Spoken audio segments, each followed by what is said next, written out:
of freedom. And so that year, the man worked hard day and night and night and day. And then when he came time to count toward the harvest, he brought all of his bales of hay with him. And he showed the sharecropper. The sharecropper looked at him and grabbed his paper and his pencil, and he began to figure. And as he began counting, he looked up and he shook his head.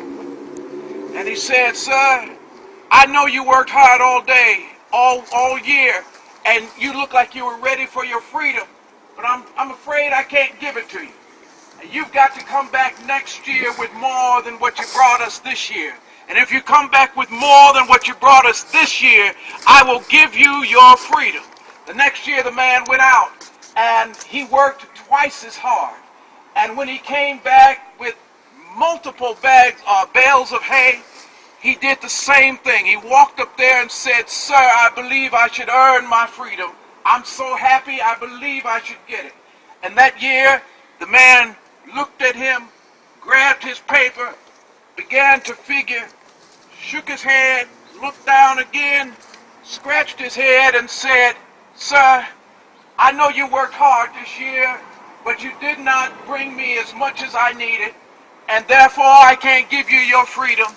But if you go back the next year, I'll be sure to make sure this year that next year that you will earn your freedom and you shall have it." The third year came and the man did exactly what he said, but this time he figured that he was going to fix the old man. He was going to prepare and set aside some in the barn. And so when the man says and he starts figuring, he's going to be prepared to have some extra bales of hay in order to surprise him and to earn his freedom. So the year had come, he worked hard, sun up and sun down, and his family was expecting something great to happen. And when this man now gets there with all his bales of hay, he looks, the old man takes his pencil.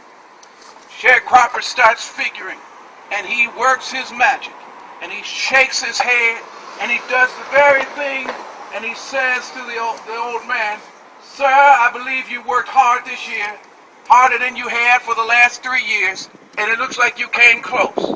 But this time, I can't give you your freedom because we still need more." So the old man, he jumped up and he said, "Sir, I knew you were going to say the same thing. I have set aside a lot of bales of hay in the barn just in case you said that." Man threw the pencil up in the air and said, "You know, I'm just going to have to start all over again." The point that I'm trying to make is that there are too many people in New York State that are poor because the state has been sliding the scale. They have underhandedly taken the treasury. The pigs have been at the trough. And until we begin to say we expect better, we demand better, we must get better, it will remain the same. And today I declare that the people of this city, the people of this town, the people of this state, the people of this union are demanding that we want better, we will get better, not tomorrow, but today. Today. Woo! That's right, Today. Thank you. Amen. Thank you, thank you, thank you.